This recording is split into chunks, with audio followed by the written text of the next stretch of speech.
OK. Alors, bonjour et bienvenue donc à cette conférence Comment identifier son type intuitif et comment le développer. Alors, c'est une conférence qui est venue avec l'idée d'un petit quiz qui a été mis en place, que j'ai fait un petit peu spontanément, bon, qui a été mis en ligne et que les gens répondaient très bien et puis il y avait donc un intérêt à ce sujet-là. Et je me suis dit que ce serait bien d'amener une conférence qui apporterait un support d'information encore plus important concernant le quiz, puisque le quiz, bon, il y avait plusieurs questions, il y avait un petit texte qui avait été fait et j'avais amené donc des petites conférences qui proposaient donc des thèmes là-dessus. Et avec le temps, ben, je me suis dit, ben, ça serait encore mieux d'enrichir ça avec une conférence qui est celle de ce soir ou de cet après-midi pour les gens du Québec. Alors, mon nom, c'est Sylvain Bélanger. Je pratique les thérapies intuitives depuis plus de 25 années. Je suis également enseignant depuis plus de 15 ans. Je me promène un petit peu partout pour proposer une méthode d'enseignement qui permet de développer les habiletés intuitives, de déprogrammation de la mémoire cellulaire et des techniques de soins. Alors, c'est comme ça que j'ai développé donc une première approche que je nommais l'écoute imaginaire et qui est venue par la suite naturellement se transformer pour que j'amène le terme pleine conscience intuitive, qui m'apparaissait un terme plus facile, donc, d'une part, pour les gens qui suivaient l'enseignement, qui avaient plus d'intérêt face à ce terme-là, mais aussi j'avais constaté que c'est un terme qui me représentait bien aussi, puisque toute la démarche que je propose comme enseignement, c'est vraiment de développer une pleine conscience intuitive, ce qui ne veut pas dire que je suis pleinement conscient de tout, mais l'enseignement a pour objectif de faire ça et les outils qui sont proposés ont pour objectif donc de vraiment développer cette pleine conscience-là. Donc, moi, mon objectif, c'est de développer cette pleine conscience-là, tout comme vous avez sans doute envie de développer cette pleine conscience intuitive-là. Et comment peut-on arriver à le développer? C'est ça un peu le thème de l'enseignement que je propose depuis plusieurs années. Donc, pour moi, c'est de démystifier beaucoup les approches intuitives, qu'on retrouve donc dans le domaine, que ce soit la clairvoyance, clairaudience, clairsentience, médiumnité, channeling, et j'en passe. Et ces techniques-là intuitives vont se combiner avec la technique de déprogrammation de la mémoire cellulaire que je vais vous présenter dans la conférence et des techniques de soins. Donc, ça, c'est un petit peu pour me présenter, pour vous expliquer en quoi peut-être que je peux justement me proposer de proposer un thème comme celui-là, puisque c'est un thème évidemment qui invite justement les gens à développer, je dirais ça comme ceci, une forme de réflexion sur ces fameux 4 types intuitifs, puisque dans le quiz que je vous ai présenté, il y avait donc 4 types intuitifs présentés, le type énergétique, le type émotionnel, le type mental et le type spirituel. Donc, une des questions, finalement, quand on commence dans le développement de l'intuition, comme moi, quand j'ai commencé il y a plus de 25 années, je me suis retrouvé avec un enseignement donné par un guérisseur qui s'appelait Ron Young, que j'ai beaucoup apprécié comme enseignement, mais j'ai été très vite confronté à constater qu'on avait beau me donner un enseignement que j'ai suivi pendant 3 années, euh, à la fin de ces 3 années-là, je ne savais toujours pas comment développer les habiletés intuitives. Et quand je commençais à parler avec des gens, ou je rentrais dans une librairie pour découvrir ce que c'était que l'intuition, je constatais qu'il y avait énormément de façons de voir l'intuition.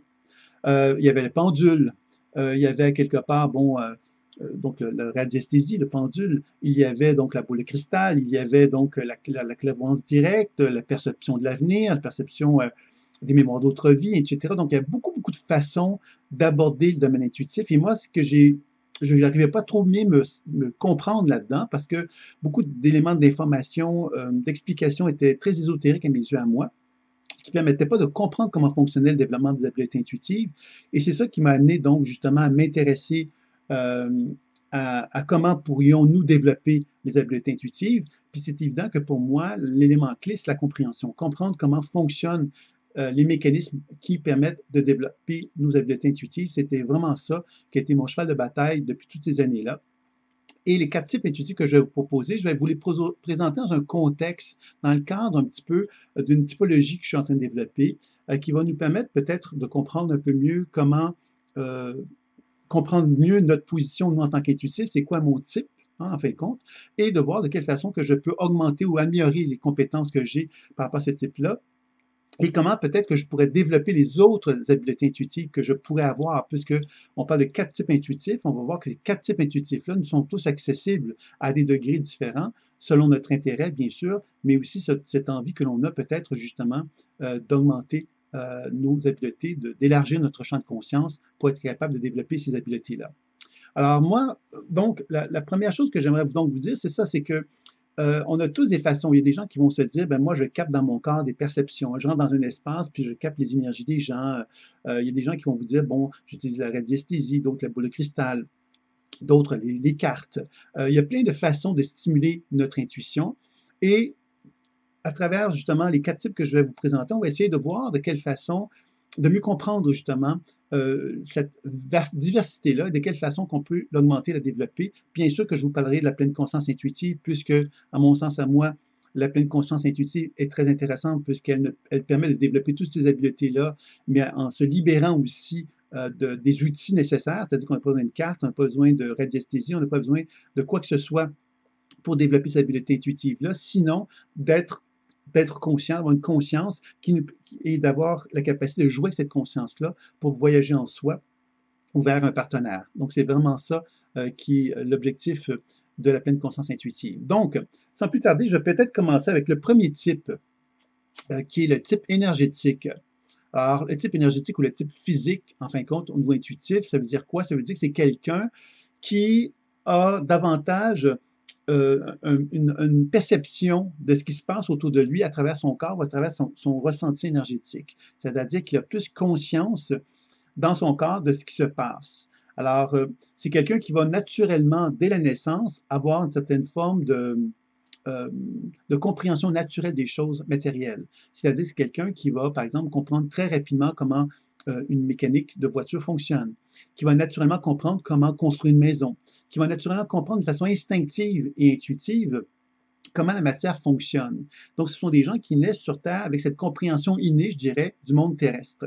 Et comme ils comprennent naturellement comment il fonctionne, ben, ils n'ont pas besoin de formation ou d'enseignement très complexe pour parvenir à comprendre comment arriver à construire quelque chose dans la matière parce qu'ils ont compris instinctivement ce qu'était ce monde de la matière puis comment ils pouvaient arriver à le développer. Donc ça, c'est une des grandes compétences, je dirais, de ce type-là, intuitif, hein, qui va donc finalement avoir une maîtrise du monde terrestre et il va intuitivement, instinctivement comprendre de quelle façon qu'il peut parvenir à développer ces habiletés-là. Donc, c'est ça qui est particulièrement la force du type énergétique. Et évidemment, quand on comprend quelque part que ce type intuitif-là, le type énergétique, va souvent naître, est beaucoup lié au chakra racine, en fait. Hein. Donc, à travers ma typologie que je suis en train de développer, on peut facilement concevoir que ce type intuitif-là peut se retrouver, peut expérimenter très jeune l'abandon. L'abandon, ça veut dire quoi? C'est-à-dire c'est ce moment où il constate à quelque part qu'il n'est pas apte justement il ne se sent pas accueilli comme il aurait souhaité, comme il aurait voulu dans le monde terrestre. Alors, c'est la première blessure émotionnelle que l'être humain va rencontrer, c'est ce sentiment d'abandon-là. Le type intuitif a cette particularité-là de pouvoir justement se retrouver dans cette expérience d'abandon-là, ce qui n'est pas souhaitable, hein, évidemment, mais c'est une blessure émotionnelle qu'il peut expérimenter. Et lorsqu'il expérimente cette blessure émotionnelle-là, cette habileté d'être en harmonie avec le monde terrestre peut se perturber, peut se déséquilibrer. C'est-à-dire que cet être intuitif naturel pourrait se perdre dans le monde terrestre, par exemple, dans le monde de la matière, donc devenir matérialiste, par exemple. Alors, c'est un type intuitif qui connaîtrait les lois du monde terrestre, mais qui pourrait se perdre dans ce monde terrestre-là en devenant justement complètement happé par le monde terrestre, en devenant quelqu'un de matérialiste. Tout comme ça pourrait être quelqu'un qui aurait envie de réinventer la roue, c'est-à-dire de quelqu'un qui, par exemple, quand on dit la roue à quelque part, tu n'essaieras pas de réinventer la roue, hein, c'est-à-dire que la roue, ben, à quelque part, c'est une grande invention et on n'a pas besoin de la réinventer puisqu'elle a été inventée. Mais dans le type intuitif, il peut y avoir cet être justement qui, parce qu'il a vécu une forme d'abandon, recherche un désir, en tous les cas, d'expérimenter à quelque part une forme de conception du monde terrestre qui soit différente des grandes règles de la vie. C'est-à-dire qu'au lieu de simplement accepter que les règles de la vie sont ce qu'elles sont et que pour construire, par exemple, un moteur ou une maison, ben, il y a des bases qu'il faut connaître puis il faut les faire, ben, lui va avoir tendance peut-être à vouloir réinventer la roue, à réinventer quelque part cette façon de faire-là. Alors, la façon que ce type intuitif-là, finalement, va devoir se développer pour parvenir à trouver un équilibre, bien évidemment, ça va être d'abord et avant tout de comprendre justement que son objectif de vie à lui, sa mission de vie, c'est d'harmoniser le monde terrestre avec le monde subtil et le monde énergétique. Par exemple, en géobiologie, ces gens-là, quelque part, les types intuitifs vont être vraiment énergétiques, vont vraiment être quelqu'un qui va se sentir à l'aise à concevoir qu'une maison doit être un espace énergétique, vibratoire, équilibré. Et dans ce sens-là, le géobiologue va se développer vraiment parce que c'est quelqu'un qui a une sensibilité dans la matière. Donc, une maison, c'est un lieu de matière, mais en même temps, il est capable aussi de ressentir dans son corps euh, les endroits où l'énergie circule moins bien dans ce lieu-là. Donc, naturellement, il va développer cette facilité-là. Et cette facilité-là va l'amener évidemment à développer des habiletés intuitives telles que la radiesthésie, dont j'ai parlé tantôt, ou les tests musculaires, comme en kinésiologie, par exemple, où on va prendre le temps de faire des tests musculaires, où on va encore là se fier sur comment le corps réagit à quelque chose. Alors, c'est des intuitions qui vont se faire à ce niveau-là en général. La radiesthésie, bien évidemment, c'est un pendule, mais à quelque part, c'est les impulsions de mon énergie vitale qui vont transmettre au pendule un certain mouvement. Donc, encore une fois, donc, le type intuitif va vraiment avoir une intuition qui va tenir compte que son corps est une antenne intelligente, et que parce que c'est une antenne intelligente, bien, lui va se fier sur ce qui se passe dans son propre corps pour déterminer finalement ses intuitions, ses perceptions, etc. Et comme il est quelqu'un qui est capable de comprendre justement comment le monde terrestre fonctionne, ben, il va finalement avoir envie d'être à l'écoute de ce qui se passe à l'intérieur de lui-même pour manifester, incarner dans la matière ses perceptions, ses idées, sa créativité, etc., etc. Donc, c'est ça qui va l'amener justement donc, à trouver un équilibre. Alors, comme je disais tantôt, cet équilibre-là, il peut être fragilisé par le fait qu'il puisse, par exemple, se perdre dans la matière, devenir matérialiste, comme je disais tantôt, ou quelqu'un qui voudrait réinventer la roue, qui voudrait quelque part ne pas tenir compte des règles de la vie matérielles, hein, qui aurait voulu les réinventer. Alors ça, c'est une perturbation qui empêcherait le type énergétique de pouvoir se développer d'une façon pleine et entière. Quand je dis sur le type énergétique, voilà. Donc, je ne sais pas si je suis clair par rapport à cette première façon, ce premier type-là, qui serait donc relié davantage au chakra racine et qui aurait donc une capacité extrêmement élevée, extrêmement développée de chercher justement à équilibrer le monde terrestre en harmonie avec un monde subtil. C'est ça un peu sa force, c'est ça ses capacités véritablement. Et tout être humain qui a ce type énergétique-là, ben, va avoir envie de chercher à développer une harmonie entre le monde terrestre et le monde subtil à travers les perceptions intuitives qu'il ressent dans son corps au niveau de ses sensations, parce que souvent, le type énergétique va être quelqu'un qui va être sensitif, donc vraiment relié aux sens corporels qui sont dans son corps. Ensuite, il y a le type émotionnel. Alors, évidemment, c'est des questions, vous pouvez m'en faire part. Je regarde vitement s'il y a des questions qui me sont posées de côté comme de l'autre. Ce n'est pas le cas. Donc, le deuxième type que j'aimerais vous parler, c'est le type émotionnel. Alors, le type émotionnel, c'est cet individu, finalement, qui va ressentir les émotions. Hein, on l'a compris. Alors, évidemment, je rencontre quelqu'un, je perçois que cette personne est triste. Tout de suite, je ressens une tristesse à l'intérieur de moi. Alors, on comprend évidemment que dans cette expérience-là, cette relation que j'ai avec mon partenaire, ben, quelque part, c'est comme s'il y avait une forme d'information qui circulait entre moi et lui. Cette information, évidemment, elle est d'un ordre vibratoire, énergétique, et moi, sans que je comprenne exactement pourquoi, je suis capable de capter l'émotion qui se dégage de cette personne-là.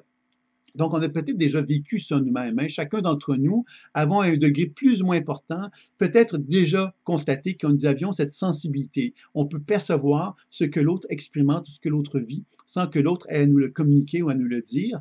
Il y a des parents, par exemple, qui ont vécu ça d'une façon encore plus importante.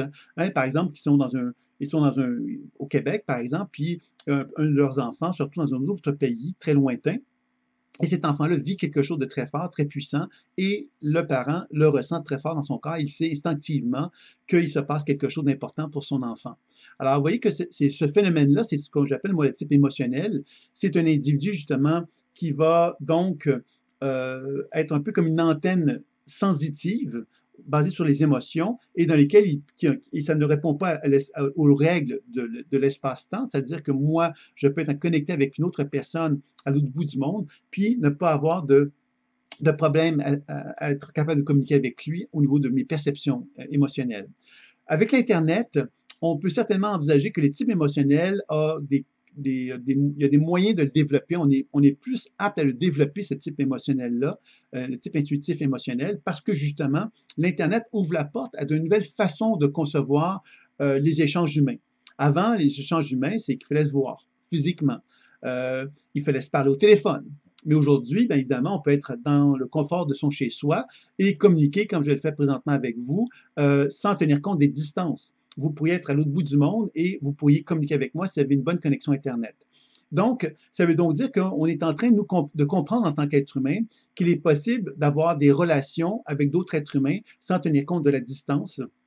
Et on peut donc échanger avec ces gens-là et développer des relations très fortes avec ces personnes-là.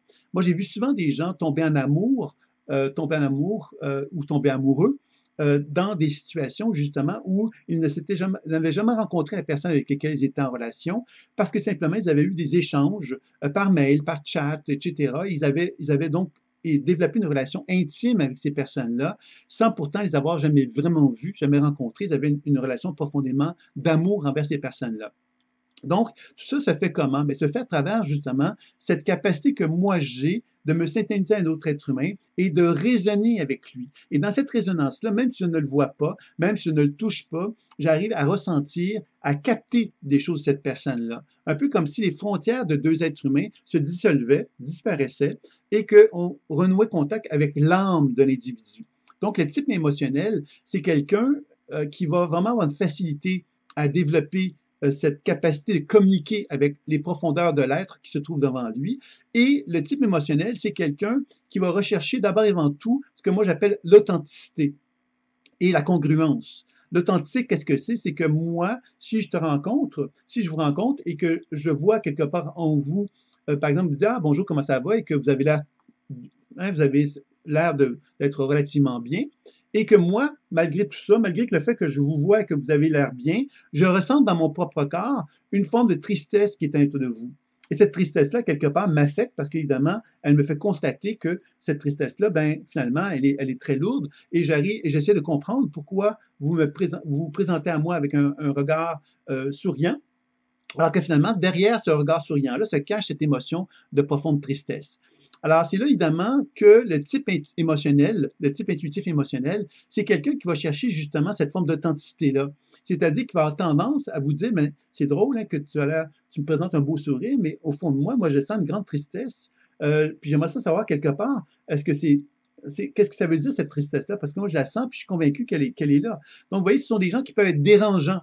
Parce qu'évidemment, ils ne vont pas se contenter des apparences, ils vont avoir envie d'aller en dessous des apparences. Un peu comme si on mettait de la poussière en dessous du tapis en se disant, mais personne ne va la voir. Mais le type émotionnel va naturellement ressentir, voir et entendre ce fait qu'on ait caché quelque chose. Il va avoir envie, lui, de justement percer le secret en quelque sorte. Donc, c'est certain que c'est pour ça qu'il va chercher l'authenticité, la congruence, l'alignement, en fin de compte, de l'être. Ça, c'est, quand je dis ça, c'est pas quelque chose de réfléchi chez le type intuitif émotionnel, c'est quelque chose qui fait partie de lui. Hein, c'est comme naturel qu'il soit en accord avec cette idée-là, qu'il soit donc en accord avec cette idée de l'authenticité, de la transparence, d'être vrai, finalement. C'est ce qu'il recherche. Et c'est pas quelque chose qu'il conscientise nécessairement, mais il constate que tout au long de sa vie, c'est ce qu'il va rechercher. C'est cette forme de vérité, finalement. Et cette vérité-là, ben, va lui donner l'opportunité, justement, de constater que ce qu'il recherche, lui, en tant qu'être humain, c'est d'être authentique, être congruent avec lui, être en alignement avec lui-même. Et ce qu'il recherche avec les gens autour de lui, c'est un peu le même phénomène. C'est cette forme d'alignement-là qu'il va rechercher naturellement. La blessure émotionnelle qui va être vécue chez le type émotionnel dans son développement humain, c'est beaucoup en liaison avec le rejet. Et le rejet va l'amener donc à ce moment-là à développer des relations avec les gens dans lesquelles il va perdre un petit peu cette capacité d'être authentique complètement. Par exemple, il pourrait tomber dans une position de manipulateur.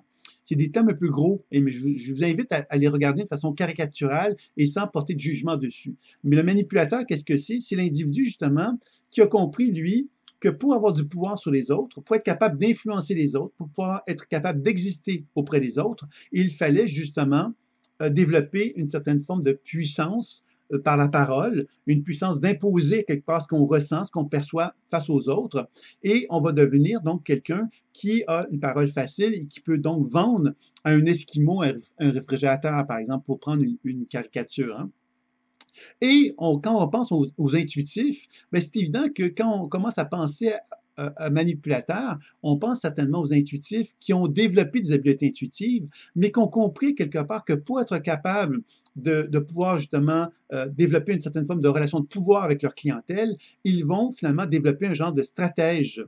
Ce stratège, bien évidemment, c'est que, par exemple, je ne sais pas si vous avez déjà fait ça, mais on constate que des fois, bon, on appelle au téléphone un voyant, on parle au voyant, c'est quelques dollars, quelques euros par minute, et à quelque part, quand on arrive à un moment où ça devient chaud, ben, ça arrête. Hein, puis il faut remettre de l'argent dedans pour relancer la situation. Puis bon, il y a comme une forme de stratégie qui est reliée d'une forme de manipulation et qui n'est pas reliée à une forme de transparence. La transparence, c'est je suis transparent, je te dis ça va te coûter tant, ça va durer tant, et ça va être ça la consultation. Mais quand on est dans une position où on peut justement travailler avec les instincts des gens, avec l'insécurité des gens, avec le sentiment quelque part qu'on peut les manipuler aussi, on peut leur faire croire des choses également, ben automatiquement, on tombe dans une forme de manipulation qui nous met dans une position de dominant.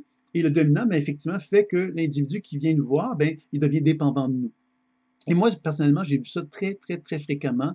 Je ne dis pas que tous les intuitifs sont comme ça. Hein. Je dis bien quelque part qu'il y a une catégorie d'intuitifs qui vont chercher justement à bénéficier de leur pouvoir intuitif pour être capable de développer une certaine forme de pouvoir envers leur entourage et que cet entourage-là, bien évidemment, vont pouvoir à ce moment-là euh, bénéficier, euh, bénéficier quelque part de cela.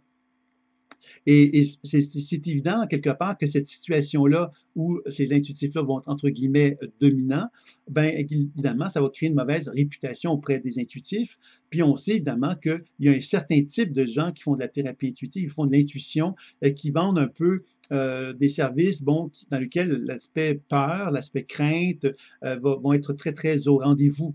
Je pense entre autres, toujours dans le type émotionnel, je pense entre autres aux gens qui vont vous parler d'entités. Par exemple, les entités vont souvent être associées au fait que la personne est prise avec une entité, puis il va falloir qu'elle soit libérée de l'entité. Et tout ça fonctionne sur le principe de la peur. Alors, c'est une forme de manipulation, encore une fois, qui nous éloigne justement de cette forme d'authenticité que je parlais tantôt, qui est une relation juste entre un être humain et un autre être humain.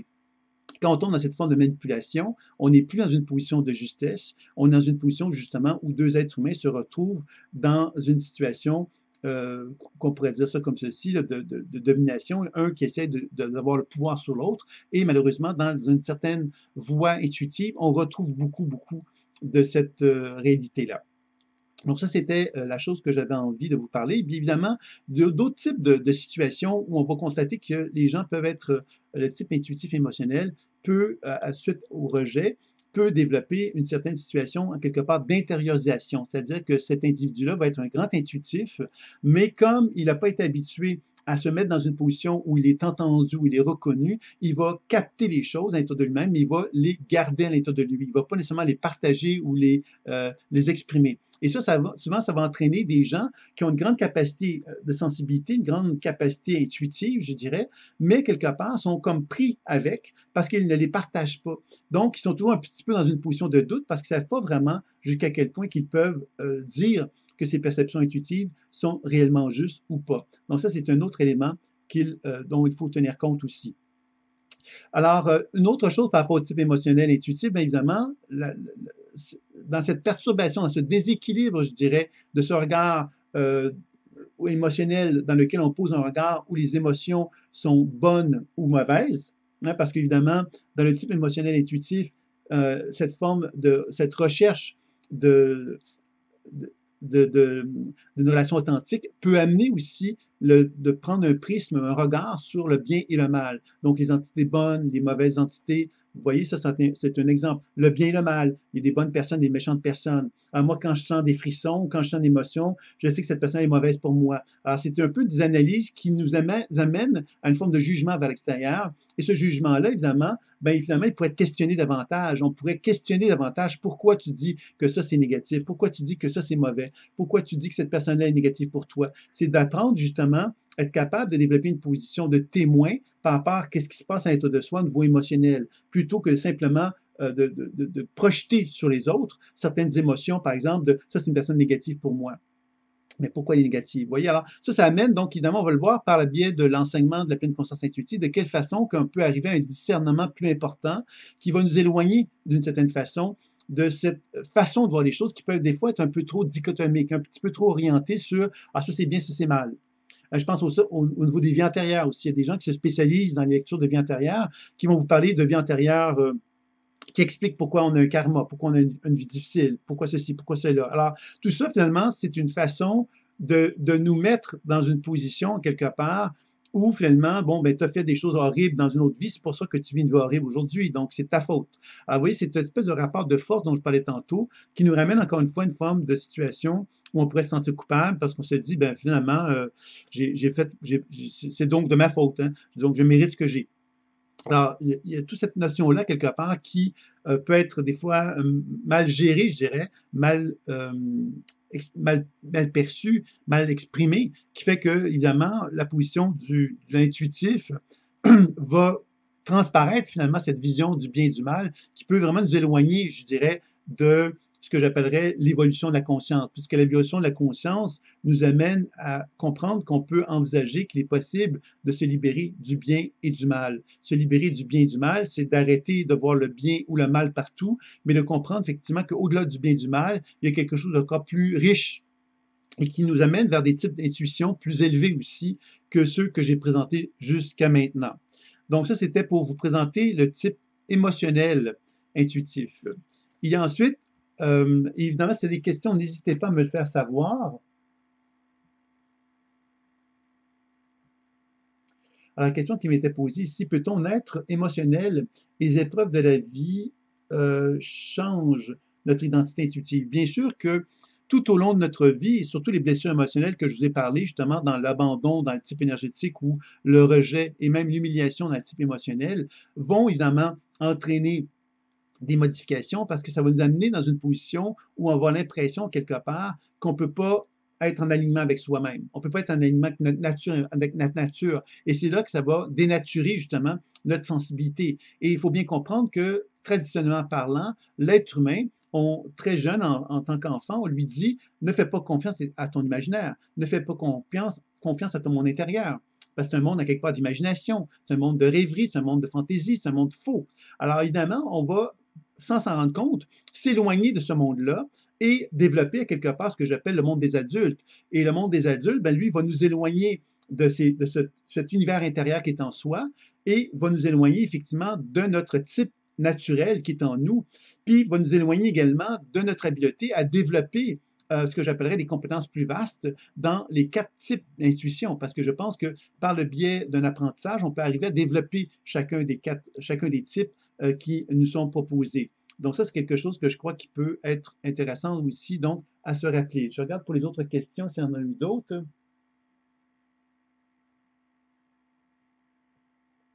Une autre question qui est posée, comment fait-on pour, au-delà du bien et du mal, pour gérer ses ressentis et émotions? Et bien ça, évidemment, on va l'aborder dans le sujet de la pleine conscience intuitive, qui va être un sujet qui va venir bientôt dans le cadre de la conférence. Les gens, on est d'accord que cette vidéo que tu tapes plus tard. Je dois passer à la table. Oui, Christelle, il n'y a aucun problème, tu peux passer à la table. Peut-on faire naître émotionnel les épreuves de la vie? Oui, ça, j'ai répondu. Sujet total et c'est dur. D'accord, d'accord. Je pense que j'ai répondu à toutes les questions qui m'avaient été posées. OK. Donc, il y a des gens qui se reconnaissent déjà dans les types. Alors, évidemment, on va chercher à y voir, à voir maintenant, si vous voulez bien, le troisième type. Alors, vous allez voir que le type énergétique, donc intuitif énergétique, type intuitif émotionnel, le type intuitif mental maintenant qu'on va aborder. Alors, sachez évidemment que c'est enregistré, hein, donc vous pourrez revenir sur ces enseignements-là si vous le souhaitez. Donc, le type mental, c'est l'individu justement qui a une pensée créatrice et inventive. C'est un inventeur, c'est un être créateur, c'est un être qui capte des choses que les autres ne captent pas. Alors, ce sont les génies, hein, ce sont les gens, quelque part, qui ont amené sur Terre des façons différentes de voir le monde et qui ont fait en sorte que le monde s'est mis à voir comme eux voyaient parce que, justement, l'invention, la créativité, l'inventivité de ces gens-là ont inspiré la collectivité humaine par la suite. Alors, c'est ça un peu. Alors, évidemment, c'est pas tout le monde qui va être capable d'influencer la collectivité humaine dans sa totalité. Bien sûr il y a des inventeurs qui vont inventer des choses comment dire, beaucoup plus sobres, qui vont inventer des choses qui sont très utiles, mais qui vont avoir une influence beaucoup moins importante sur la collectivité humaine, et des inventeurs qui vont se retrouver dans une position où ils vont pas avoir l'impression qu'on les reconnaît, même s'ils ont un grand génie, même s'ils ont une grande créativité, ils vont avoir l'impression qu'ils ne seront pas reconnus à leur juste valeur. Ça aussi, ça fait partie évidemment de ce type intuitif mental, puisque c'est des êtres souvent qui sont avant-gardistes. Ce sont souvent des gens qui ont comme une longueur d'avance sur les autres. Donc, quand ils arrivent justement avec leur créativité, leur inventivité, c'est pas nécessairement vrai que tout le monde va les applaudir immédiatement. C'est même plutôt le fréquent qu'ils vont se retrouver dans une position où on ne va pas les écouter, on ne va pas les entendre, on ne va pas valoriser ce qu'ils ont à nous dire parce qu'on va avoir l'impression que ce qu'ils ont à nous dire, ben, ça n'a pas de bon sens. Ça n'a pas de bon sens par rapport à l'espace-temps dans lequel ils se trouvent. Donc, les inventeurs ou ces créateurs-là vont sans doute se retrouver dans une position où ils ne seront pas reconnus à leur juste valeur, puis ils vont vivre une certaine forme d'insatisfaction. Donc, la blessure émotionnelle, d'ailleurs, qui est associée au type intuitif mental, c'est l'injustice. Hein, l'injustice, c'est effectivement, c'est de se dire, ben voilà, moi j'arrive avec une certaine créativité, j'arrive avec une certaine inventivité, je cherche à amener des choses constructives dans le monde, puis les gens, quelque part, ne reconnaissent pas cette inventivité-là, cette créativité qui est en moi, ça m'attriste, ça me fait de la peine, et je sens une grande injustice de ça. Donc, vous voyez, ça, c'est un type mental, type intuitif mental qui va vivre beaucoup cette émotion d'injustice. L'autre blessure émotionnelle qui va être associée au type mental, c'est la trahison, qui est beaucoup reliée au cœur dans ce cas-ci, alors que l'injustice sociale est plus reliée au chakra de la gorge. Donc, le type mental intuitif est vraiment cœur-gorge plus spécialement, alors que le type intuitif émotionnel est plus chakra sacré, chakra gorge, chakra solaire, excusez-moi. Donc, le chakra racine, c'est pour le type intuitif énergétique. Le type émotionnel va être davantage chakra sacré, chakra solaire, et le type mental va être davantage chakra du cœur, chakra de la gorge. OK? C'est toujours encore là des visions que je vous lance comme ça, des idées pour vous faire comprendre des choses. Alors, ça ne veut pas dire pour autant, évidemment, que c'est figé complètement ce que je viens de vous dire. Hein. C'est comme des émissions d'idées que j'émets pour amener à quelque part une compréhension des différents types et aussi la progression évolutive associée à chacun des types. Donc, le type mental, donc, en relation avec le chakra de la gorge et la blessure émotionnelle associée au chakra de la gorge, c'est l'injustice sociale, le sentiment quelque part, excusez-moi, l'injustice individuelle plutôt, l'injustice en tant que créateur, en tant qu'individu, je me sens, c'est injuste qu'on ne me reconnaisse pas dans ma créativité, dans mon inventivité. Il y a évidemment aussi la blessure émotionnelle associée au chakra du cœur, qui, elle, va être donc la trahison. Donc, ça va évidemment être beaucoup en liaison avec l'idée que dans le type intuitif mental, il y a une volonté de collaborer et de faire du service pour amener un changement dans le monde. C'est ça un peu l'idée du type intuitif mental. C'est quelqu'un qui va avoir un impact pour la transformation dans le monde. Il peut le faire en collaborant avec d'autres êtres humains pour développer une autre vision du monde, mais ils peuvent aussi le faire d'une façon individuelle, avec des pensées créatives et des inventions, ou ils peuvent le faire d'une façon combinée, c'est-à-dire j'ai une pensée créative, j'ai des inventions, et en plus je collabore et je fais du service pour amener une transformation dans le monde. Donc, c'est beaucoup ça qui va être recherché chez le type intuitif mental. C'est vraiment cet aspect-là. Les blessures émotionnelles peuvent l'amener, évidemment, à se perdre dans des blessures, justement, qui vont affecter son développement. On va retrouver ça, par exemple, chez les gens qui sont inventeurs, mais dispersés. C'est-à-dire, je suis un inventeur, mais je touche plein de choses en même temps. Je développe plein de projets, je suis créateur de plein de choses, mais j'arrive plus à focuser dans une direction parce que je me lance dans toutes les directions à la fois, parce que j'ai trop d'idées en tête, j'ai trop de projets, j'ai trop de possibilités, j'ai trop de choses, et j'arrive plus à voir clair vers où je m'en vais. Donc ça, c'est un type intuitif mental qui se trouve dans une position d'hyperactivité, pourrait-on dire. Il est submergé par les intuitions qui peuvent se manifester à lui. Alors que si on peut parler d'une hypoactivité de ce type mental-là, on va retrouver quelqu'un qui va être davantage le scientifique. Le scientifique n'est pas quelqu'un il va être intuitif, mais il ne va pas le savoir. C'est-à-dire qu'il va tellement mettre l'emphase sur l'articulation d'une pensée en accord et en harmonie avec la connaissance humaine qu'il va constamment chercher à la développer, à la développer, à la développer, à la développer d'une façon constante et continue. Et c'est comme ça, évidemment, que le scientifique va se construire une pensée en accord vraiment avec la pensée de ce qui existe dans le monde actuellement. Donc, c'est quelqu'un qui va chercher justement à ne pas se sortir du lot, à pas oser dire des choses qui pourraient vraiment venir bouleverser en quelque sorte le regard que les autres êtres humains pourraient avoir face à un certain problème. Donc, ils vont chercher vraiment à être assez traditionnalistes, je dirais, dans leur vision des choses.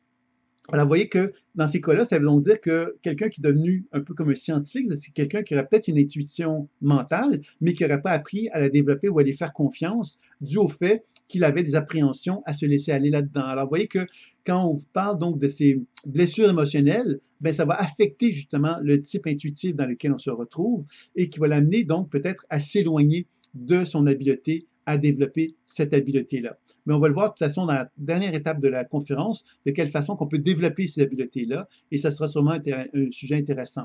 Je regarde simplement pour voir s'il y a des questions.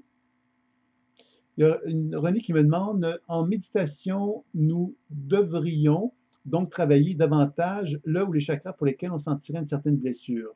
Oui, notre chakra de notre type original. Oui, c'est-à-dire que en fin de compte, il faut savoir une chose. C'est d'abord avant tout, avant même de penser comme ça, je dirais qu'il faut d'abord avant tout apprendre à poser un regard sur la connaissance de soi qu'on peut développer envers nous-mêmes, comprendre qu'à l'intérieur de moi-même, j'ai possiblement des blessures, quelles sont-elles et de quelle façon que je peux prendre le temps de soigner ces blessures-là pour parvenir à développer une habileté intuitive que je vais vous présenter tout à l'heure comme étant pour moi la pleine conscience intuitive, c'est-à-dire une intuition qui va tenir compte de tous ces types qu'on regarde ensemble et qui va permettre donc de pouvoir arriver à développer mon corps, ma conscience, comme une sensibilité extrême qui fait que je peux me relier à moi-même, je peux me relier aux autres, je peux me relier au monde subtil d'une façon beaucoup plus générale, beaucoup plus complète grâce à cette capacité-là. C'est ça un petit peu que je répondrais à ça. Donc, si on poursuit maintenant par rapport au dernier type dont j'avais envie de vous parler, c'est le type spirituel, le type intuitif spirituel. Donc, le type intuitif spirituel, c'est ce que j'appellerais, moi, le sage et le conseiller pour commencer, tout simplement parce que c'est un individu qui a appris à développer une position de témoin envers sa vie, mais envers la vie avec le grand V. C'est-à-dire que ce sage-là est capable de poser un regard sur lui avec sagesse. Il comprend que les expériences de la vie ont tous une raison d'être et dans ce sens-là, il apprend à mettre l'emphase sur l'intelligence qui est associée aux diverses expériences de la vie qu'il a pu subir, lui, en tant qu'être humain. Et parce qu'il a compris cela, il est donc capable de conseiller d'autres êtres humains puisqu'il va être capable justement de poser un regard objectif de témoin sur la vie des gens et être en mesure de mettre en lumière la vérité, la sagesse, l'intelligence qui est associée à cela. Alors, vous voyez, ça, c'est vraiment le type intuitif spirituel va vraiment être un être apte à être un sage, capable de conseiller, et aussi capable de transmettre la connaissance. La connaissance, bien évidemment, c'est cette capacité qu'il a naturellement de pouvoir transmettre un certain savoir spirituel et de vouloir le témoigner, de vouloir le partager à une grande collectivité naturellement, parce que le type intuitif spirituel est naturellement quelqu'un qui va déployer un certain rayonnement, une certaine lumière, et parce qu'il témoigne de ce rayonnement, cette lumière-là, mais il a envie de la partager naturellement. Donc, c'est quelque chose qui se fait sans trop se poser de questions pour lui.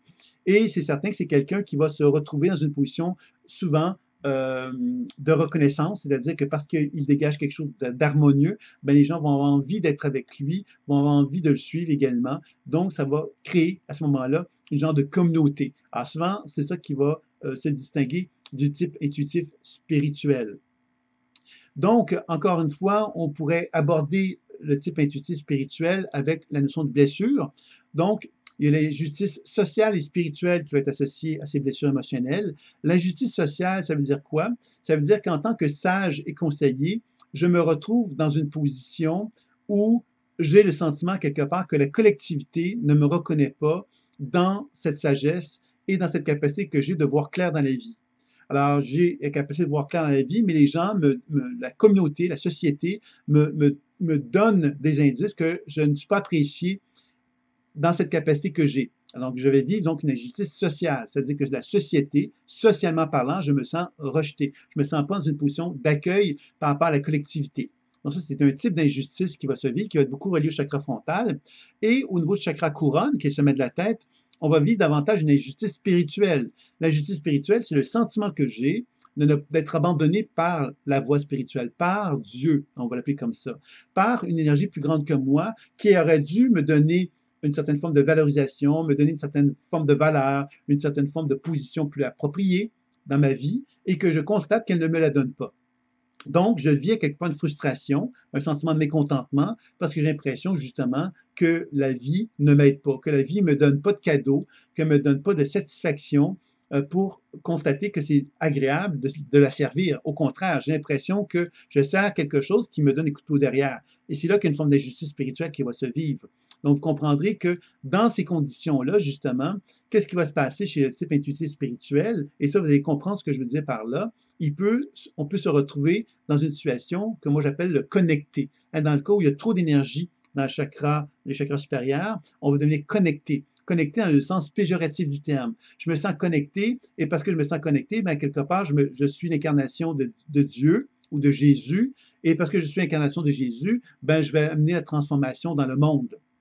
Alors, vous voyez que quand on arrive avec cette expression-là, ça veut donc dire que moi, parce que j'ai été dans une injustice sociale et spirituelle, je peux à ce moment-là, par révolte, par rébellion, me retrouver dans une position où je vais dire, ben moi, quelque part, on m'a peut-être abandonné, mais moi, je vais démontrer à tous et chacun que je suis plus que ça, je suis plus que tout ça, parce que je suis à quelque part l'incarnation, je suis là pour changer le monde.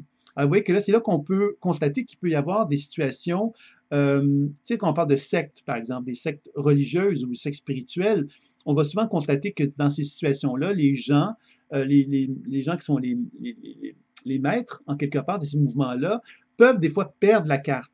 Je dis peuvent quelquefois perdre la carte. D'accord, on s'entend là-dessus, c'est quelquefois, je ne dis pas que c'est toujours le cas, mais c'est bien évident que les gens qui vont tomber dans un égo fort parce qu'ils ont une souffrance, une douleur d'injustice qui s'est vécue, mais ça peut les amener effectivement à avoir envie de témoigner d'une façon puissante qu'ils sont justement là pour changer le monde et qu'ils sont là pour transformer des choses. Et là, il peut y avoir effectivement des abus de leur part parce qu'ils le font dans un ego fort, dans un ego puissant.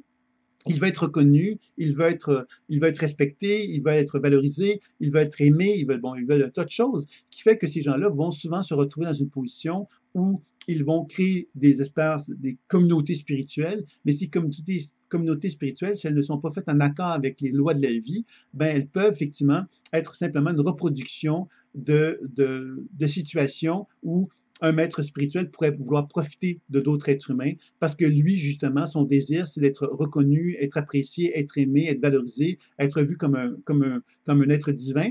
Et à ce moment-là, il va y avoir une situation, malheureusement, d'excès qui va en résulter. Et on sait, on a plein d'exemples, je pense, historiquement parlant, de situations où il y a eu des abus autour de la religion, autour de la spiritualité, autour de mouvements spirituels ou de sectes dans lesquels des êtres illuminés, on pourrait voir ça comme ça, se prétendaient être quelqu'un d'exceptionnel et d'extraordinaire, puis qu'effectivement, ils arrivaient donc à convaincre des gens de faire des choses qui étaient malencontreuses, qui n'étaient pas nécessairement positives ou évolutives pour eux, et finalement constater qu'il y avait des abus autour de ça. Alors ça, c'est quelque chose qu'on peut retrouver souvent chez le type intuitif spirituel, qui peut se perdre dans ce que j'appelle le pouvoir de l'ego, hein, l'ego qui va se perdre dans ce désir qu'il a de vouloir se faire aimé, apprécié, reconnu. C'est très humain tout ça, hein? Et c'est là qu'on doit se comprendre que dans une démarche intuitive, l'humilité est un élément vraiment très important, puisque se perdre dans l'intuition en se valorisant à travers justement ce regard intuitif qu'on peut avoir, ben, c'est facile que notre ego le récupère et se donne justement une position beaucoup plus avantageuse qu'il le devrait et qui va nous amener donc à ce moment-là à perdre un petit peu l'alignement de notre être et de nous amener vers des excès qui ne sont pas nécessairement souhaitables. L'autre type d'expression du type intuitif spirituel, c'est l'existentialiste. L'existentialiste, ben, je pense aux philosophes, aux grands philosophes qui ont une vision qui n'est pas nécessairement spiritualiste des choses, mais qui sont capables de poser un regard face à l'existence avec énormément de profondeur et de sagesse et d'intelligence. Donc, ce sont des gens qui sont sages, qui sont conseillés, même à la limite, mais qui ne sont pas dotés d'un regard sur la spiritualité nécessairement très élevé. Mais ils vont être en mesure de transmettre une connaissance, ils vont être en mesure d'aider la collectivité humaine à progresser, à évoluer par les réflexions qu'ils vont pouvoir faire. Donc, c'est là que ça devient fort intéressant quand même que le type intuitif spirituel. J'ai une question d'Isabelle qui me dit, peut-on se reconnaître dans deux types différents? Bien sûr, on peut se reconnaître dans plusieurs, en fin de compte, ce que je vous fais comprendre, c'est que là, on va aborder comment développer son type intuitif et on va comprendre justement que la méthode pour développer son type intuitif nous amène à constater que ces quatre types d'intuition-là sont quatre types intuitifs sont reliés à des facilités, je dirais, humaines qu'on a en tant qu'être humain. Dès qu'on est sur Terre avec certaines facilités, mais ces facilités-là, si on apprend à les développer, puis on apprend à voyager à l'intérieur de soi, ben on peut effectivement augmenter non pas seulement notre type naturellement présent, mais bien d'autres également par la capacité justement de se faire confiance et de comprendre une méthode, de développer une méthode pour être capable d'appliquer le travail intuitif. Je regarde de ce côté-ci si j'ai d'autres questions. C'est ça, il y a donc René qui me disait, parce qu'elle se reconnaît dans tous les types, elle se posait la question de savoir si effectivement c'était normal de se percevoir dans tous les types. Moi, je dirais que tout à fait, ça peut être tout à fait plausible parce qu'on est tous humains et que les quatre composantes que j'ai nommées sont des composantes effectivement qui vont qu'on a en soi, hein, c'est-à-dire l'énergétique, l'émotionnel, le mental, le spirituel, c'est toutes des composantes qu'on a en tant qu'être humain et qui font qu'on est capable de comprendre euh, que c'est quatre façons d'appréhender la réalité dont je parle. Et ces quatre façons d'appréhender la réalité, si on est capable justement de comprendre, de développer une méthode pour être capable de jouer avec ces quatre niveaux de réalité-là, ben on peut effectivement augmenter notre habileté intuitive d'une façon de plus en plus importante. Et c'est ça un peu le sens du prochain chapitre de notre conférence qui touche comment développer son type intuitif. C'est-à-dire qu'à partir du moment qu'on a reconnu qu'il y avait ces quatre types intuitifs-là qui étaient présents, de quelle façon que nous, on peut les développer. Alors, vous l'avez compris que j'ai situé chacun des types en relation avec les chakras à des niveaux plus ou moins précis. Hein, je n'ai pas trop misé là-dessus parce que je ne voulais pas faire quelque chose de trop rigide, parce que ça serait dommage, parce que l'intuition n'est pas quelque chose de rigide. Donc, j'ai voulu vous donner des indices que, par exemple, le type intuitif énergétique était davantage relié au chakra racine, qui était davantage en relation avec la vision du monde terrestre et cette volonté que j'ai, moi, de reconnaître que dans le monde de la matière, il y a donc une vitalité, une forme d'énergie à quelque part, puis de donner de la valeur à ça, ça va faire de moi donc un type intuitif énergétique. Dans le type intuitif émotionnel, on avait vu que c'était chakra sacré et chakra solaire qui étaient plus présents, qui expliquent pourquoi d'ailleurs certains intuitifs vont beaucoup développer le pouvoir de dominant, ils vont chercher à dominer les autres. Hein, on a vu ça souvent, j'en ai parlé tout à l'heure, donc ça explique justement que dans une blessure émotionnelle, celui qui a un type intuitif émotionnel va chercher donc à avoir un impact sur les autres, parce que justement c'est comme ça qu'il croit qu'il peut mieux donc avoir un impact sur son public. Je dirais que c'est un grand manque de confiance et qui est relié à la blessure émotionnelle de rejet ou d'humiliation qui va expliquer tout ça. Mais on a compris que le type intuitif émotionnel est donc davantage en liaison avec le chakra sacré et chakra solaire, et donc en relation avec cette authenticité, cette volonté d'authenticité que je cherche à développer avec moi-même et avec mon entourage. Dans le type mental, on a vu que c'était relié au chakra du cœur, chakra de la gorge, chakra du cœur dans le sens de vraiment servir, de collaborer et d'amener donc l'idée qu'on puisse, par la collaboration, amener une transformation collective. Et le type l'oreille et la gorge dans le sens qu'on puisse effectivement devenir créateur et inventif, capable donc de réaliser un monde justement qui soit capable donc d'accueillir de nouvelles façons de voir le monde pour l'améliorer, etc. Donc, c'est ça un peu le style, l'idée du type intuitif mental. Et le type intuitif spirituel, ben, on a vu que c'était le chakra frontal, le chakra couronne, et que dans ces deux chakras-là, il y avait effectivement cette capacité que j'ai d'être un sage et un conseiller, et en même temps capable de transmettre effectivement une connaissance à un public vaste, puisque je suis capable d'influencer la collectivité par la connaissance, par la richesse que j'ai à apporter à la société. Alors tout ça, finalement, on a tout ça en état de nous-mêmes. Est-ce qu'on va tous devenir ça? Pas nécessairement. On n'a pas à devenir d'une façon caricaturale, je dirais, hein, de chacun de ces types-là. On a tous à développer les compétences associées à chacun de ces types-là, puisqu'on a sept chakras. Ces sept chakras-là représentent finalement des degrés de développement humain et qu'en tant qu'être humain, on peut développer ces habiletés-là d'une façon plus importante. Et là, maintenant, on va aborder comment peut-on arriver à développer ces habiletés intuitives-là par le biais de la pleine conscience intuitive. Avant tout, je vais voir une petite question qui m'est posée.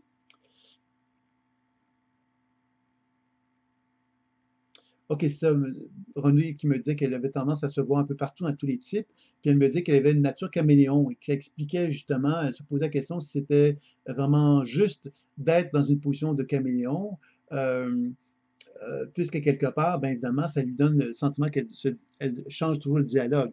Et moi, je te préciserais, René, que quand tu me parles comme ça, moi, ce que je vois très clairement, c'est le chakra sacré. Le chakra sacré, qui est un chakra justement d'adaptation. Il recherche l'authenticité, le chakra sacré, au départ. Sauf qu'il a très vite compris que pour arriver à communiquer, la meilleure façon de communiquer, c'est de s'adapter. S'adapter, c'est de trouver le moyen de s'adapter à l'autre pour que l'autre, effectivement, puisse nous comprendre. Alors, c'est là qu'on devient effectivement un caméléon qui va finalement se retrouver dans une position où il est continuellement dans une tentative justement de s'ajuster à l'autre pour arriver à toucher l'autre. Et de cette façon-là, bien évidemment, on devient quelque part un être humain qui a moins d'identité de cette façon-là. Alors, c'est certain que je te dirais donc, René, que par rapport à ce que tu viens de décrire, c'est clairement le type intuitif émotionnel qui est ta principale compétence, je dirais, parce que justement, tu recherches l'authenticité, tu recherches la vérité. Sauf que tu as appris, toi, à donner de la valeur au fait qu'en donnant de la lumière aux autres, tu te donnes l'impression quelque part que tu fais la bonne chose parce que tu te retrouves à donner de la lumière à l'autre, à lui donner de l'importance, de lui donner de la valeur, et tu es dans une position de communication de cette façon-là. Mais cette communication que tu établis avec les autres te fait oublier quelque part ta propre volonté d'être dans tes propres souliers et dans ta propre volonté d'être authentique avec toi-même. Parce que quand on est caméléon envers les autres, on leur donne de l'importance aux autres, mais on ne se donne pas d'importance à soi. Donc, c'est ça un peu que je te dirais, René, par rapport à ça. Donc, ça, c'était pour clarifier la notion la question qui m'était posée à ce sujet-là. Alors, comment développer son type intuitif? Alors, dans la pratique intuitive, la pleine conscience intuitive, il y a trois composantes. Il y a le décodage intuitif, c'est-à-dire ma capacité à voyager en moi ou de voyager avec un partenaire. Il y a évidemment la déprogrammation de la mémoire cellulaire qui permet justement d'interagir avec les perceptions intuitives que je peux avoir en moi ou un partenaire et de leur donner ce dont ils ont besoin pour se transformer, se déprogrammer, se libérer de leurs limitations. Et ça, on va y revenir. Et les techniques de soins qui vont nous permettre justement de constater que parce que je suis capable de transmettre de l'énergie envers moi-même ou envers un partenaire, bien évidemment, cette énergie-là va me donner l'opportunité de favoriser une fluidité dans mon propre corps ou dans le corps de mon partenaire. Et cette fluidité-là va permettre justement d'actualiser des ressources créatrices, des ressources évolutives chez moi et chez mon partenaire, me permettant donc de favoriser une transformation. Donc, la pleine conscience intuitive n'est pas uniquement une démarche intuitive, elle est une démarche interactive dans laquelle on cherche à faire évoluer la conscience humaine par cette espèce de jeu d'interaction, justement, où je fais du décodage intuitif pour comprendre la raison d'être de ce qui est là, la déprogrammation de la mémoire cellulaire pour justement équilibrer la programmation, la libérer de sa programmation, de ses limitations, pour me permettre de voir le potentiel évolutif, accéder aux ressources créatives et guérisseuses qui existent en moi ou chez mon partenaire. Puis ensuite, évidemment, passer à l'étape du soin qui permet de rétablir la fluidité dans les flots énergétiques qui sont en moi ou chez un partenaire. Donc, c'est ça qu'on va chercher à faire dans la pleine conscience intuitive. Comment peut-on arriver euh, à développer cette habileté-là maintenant que je viens de vous décrire? Bien, la première étape, c'est une étape très simple. Donc, vous connaissez sans doute, mais je vous la rappelle pour être bien sûr que vous l'avez compris, c'est l'enracinement. L'enracinement, à quoi ça va me servir? Ça va me servir justement à constater que j'ai trois modes de communication en moi, peut-être même cinq qui sont aller un peu plus loin, mais trois principaux qui sont les sens visuels, le sens auditif et le sens des perceptions sensorielles. Alors, c'est visuel, auditif, sensitif. Alors, quand je fais un voyage en état de moi-même, ben, quelque part, je vais constater que je vais peut-être voir des images, je vais peut-être entendre des mots, je vais peut-être ressentir des choses dans mon corps. Quelquefois, le sens gustatif, je vais donc goûter des choses, ou le sens de l'odorat, je vais donc humer des choses, peuvent également se présenter à moi. Et tout ça se fait non pas dans un sens objectif, c'est-à-dire que ça se fait à travers des perceptions qui ne sont pas objectivables. Ce sont des ressentis, des images, des mots que je vais entendre, mais que personne d'autre entend, par exemple. Vous voyez, alors c'est là qu'on commence à comprendre que c'est apprendre à faire confiance à un outil qui n'est pas objectif.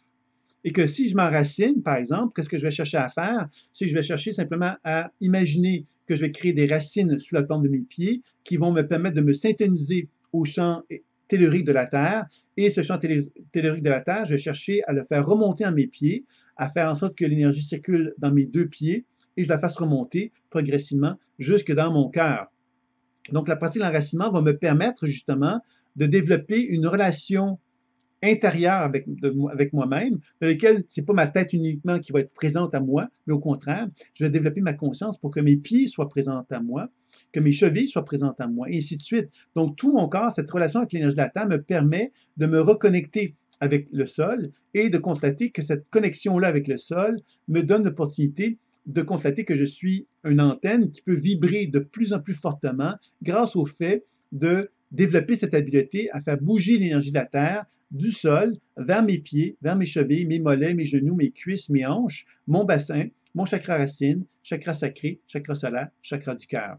Donc, dans cette position-là d'enracinement, qu'est-ce que je vais faire? Je vais chercher simplement à constater que je suis un être vivant et que la pratique de l'enracinement que je vais faire régulièrement, chaque jour, me donne l'opportunité de constater qu'à chaque jour, je suis différent. Je suis différent à un niveau plus ou moins important et que la pratique de l'enracinement me permet de renouer contact justement avec l'idée que je suis une antenne qui doit finalement vibrer de partout et que plus je m'enracine de mes pieds jusqu'à mon cœur, plus je donne l'opportunité à cette énergie de la Terre de me connecter avec le sol et de me permettre de me régénérer. Me régénérer, c'est-à-dire de recharger mes batteries de façon à ce que j'ai de la vitalité constante et continue dans mon corps et que je sois en santé le plus longtemps possible. Quand j'ai bien expérimenté cette énergie de la Terre, de mes pieds jusqu'à mon cœur, je suis devenu comme une centrale énergétique plus forte. Mes deux pieds sont ancrés au sol et je bénéficie de l'énergie de la Terre qui circule en moi et qui fait que je suis de plus en plus ancré. Et dans cet ancrage-là, je peux faire venir à moi l'énergie du ciel qui va se manifester comme le soleil, le ciel, les étoiles, les planètes, et qui vont émettre une lumière, qui vont descendre sur moi. Cette émission de lumière va descendre au niveau du sommet de la tête pour redescendre jusqu'à mon cœur. Encore là, par le biais de mes sens visuels, auditifs, sensitifs, gustatifs, odorat, je vais chercher justement à accompagner le mouvement pour que la terre et le ciel puissent circuler en moi de la façon la plus libre possible. Alors, cette première étape-là, elle a l'air toute simple, mais elle est vraiment importante parce que quand je prends le temps de faire cet exercice-là, chaque jour, en non pas d'une façon automatique, mais d'une façon vivante. Vivante, ça veut dire qu'une journée, je peux constater que dans mon genou gauche, j'ai une certaine résistance. Le lendemain, je pourrais constater que j'ai une résistance dans ma hanche, gauche ou droite. Ainsi de suite. Donc, c'est cette capacité que j'ai de constater que je suis un être vivant qui est modifiable, c'est-à-dire que je ne suis pas figé dans le temps. On sait tous qu'on vieillit et qu'on va, avec le temps, se modifier. Mais on n'a pas eu tellement cette relation avec notre corps où on comprend que cette relation que j'ai avec la terre et le ciel me permet de créer une forme de thérapie du non-vieillissement. Puisque si je m'enracine régulièrement, bien, je contribue à donner à mon corps les meilleures ressources vitales pour pouvoir justement se régénérer et être de plus en plus en santé et de plus en plus en harmonie avec moi. Et ça, je pense que c'est quelque chose d'important à se rappeler, qu'il est possible donc de développer une relation beaucoup plus solide avec nous-mêmes uniquement par cette technique d'enracinement qui va me permettre donc cette réunion de la Terre et du ciel va faire que je vais créer un soleil rayonnant lumineux dans mon cœur et ce soleil rayonnant lumineux va devenir ma référence intuitive. Ma référence intuitive, qu'est-ce que c'est? C'est-à-dire que je vais être capable, à partir de cette référence intuitive qui est dans mon cœur, de voyager dans mon corps, donc d'amener de la lumière dans mon genou, par exemple, et de constater que quand la lumière se manifeste dans mon genou, il y a des images, des sensations et des mots qui vont se présenter à moi. L'important quand je constate que la lumière illumine de l'information dans mon genou, c'est de m'adresser à ce genou-là pour lui demander quel est son message, quelle est sa raison d'être, qu'est-ce qu'il fait là, qu'est-ce qu'il veut me communiquer. Alors, vous comprenez que c'est là que je commence à développer ce que j'appelle le décodage intuitif, c'est-à-dire cette capacité que j'ai d'échanger avec une région de mon corps. Et ça, c'est très important de comprendre quand je dis échanger. Parler avec son genou. Ça peut paraître absurde de dire je parle avec mon genou, je parle avec mon pied, je parle avec mon gros orteil, je parle avec mon nez.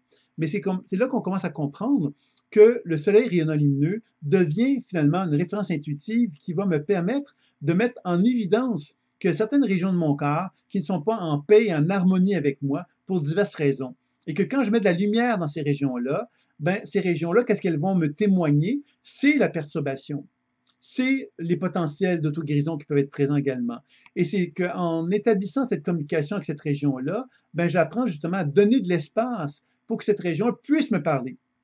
Parce qu'on sait tous que quand on ne fait pas ça, on ne va jamais donner l'opportunité à ce que notre corps puisse nous parler. Hein, parce que nous, on a compris quelque part que le savoir humain reposait dans notre tête et que c'est le seul moyen pour nous d'exister, c'est de donner de la valeur à ce cerveau humain-là. Alors, on n'a pas appris, nous, humblement, je dirais, à accepter que si j'abandonne ma conscience cérébrale pour simplement amener mon cœur, de mon soleil, de mon cœur, de la lumière vers mon genou, ben c'est là que je vais commencer à comprendre que j'accepte d'abandonner d'une certaine façon ma conscience cérébrale pour donner de l'importance à une conscience plus intuitive. Et c'est là qu'on se rapproche du type intuitif, justement, énergétique, puisque celui-ci, évidemment, a une habileté à pouvoir voyager dans le corps hein, terrestre, puis de lui donner de l'importance. Ça implique quoi? Mais ça implique, ça veut donc dire que moi, je suis capable de faire des voyages dans ma propre structure énergétique pour évaluer si l'énergie circule bien en moi. Et comment je vais faire pour savoir si l'énergie circule bien en moi? C'est que je vais constater qu'il y a des endroits où ça ne circule pas bien, je n'arrive pas à faire bouger l'énergie, je n'arrive pas à sentir une fluidité, une harmonie. Donc ça va me permettre déjà d'aller chercher de l'information sur les perturbations énergétiques qui sont en moi. Mais si je commence à développer une habileté à comprendre comment fonctionne mon corps, il est possible que je sois capable de faire des voyages en état de moi-même et que je puisse faire des voyages dans mes veines, dans mes artères, dans mes organes comme le foie, l'estomac, mon système digestif, que je puisse développer une relation avec mon cœur, que j'aille voir mon cœur, comment il fonctionne.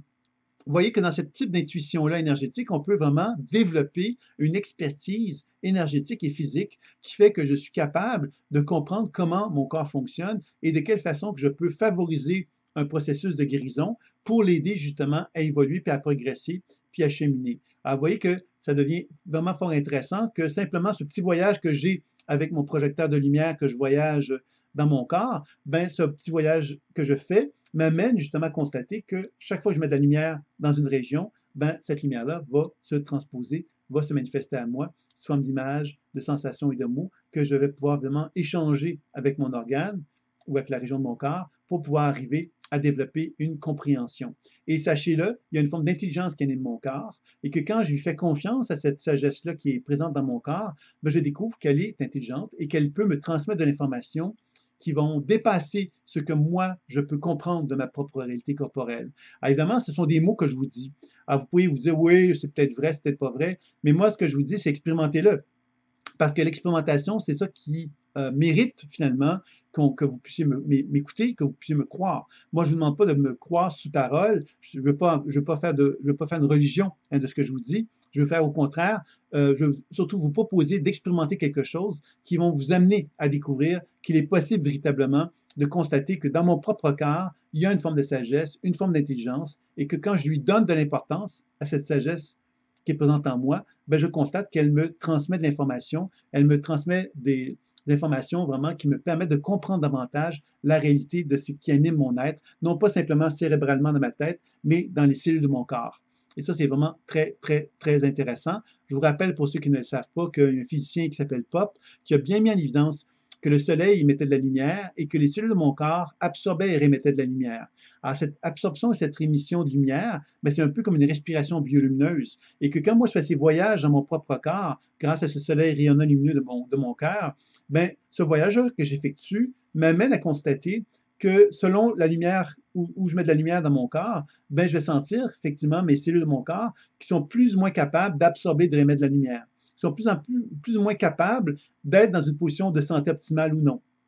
Donc, vous voyez que si on vient avec l'idée du type intuitif énergétique, ben, c'est bien évident que le type intuitif énergétique va développer cette expertise-là d'une façon de plus en plus importante, puisqu'il va comprendre naturellement que le corps repose sur des règles et des lois que lui-même peut reconnaître comme étant comme existantes, puis il peut très vite les comprendre puis les intégrer parce qu'il comprend comment fonctionne la réalité terrestre.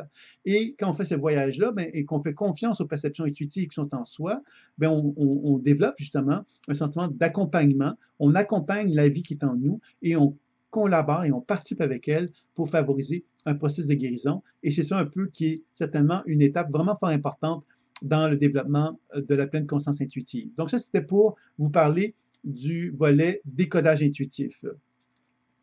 L'autre aspect que je voulais vous dire maintenant, c'est une question qui me pose de Karine qui me dit, si j'ai bien compris, on voyage avec la conscience du cœur, on laisse de côté le mental.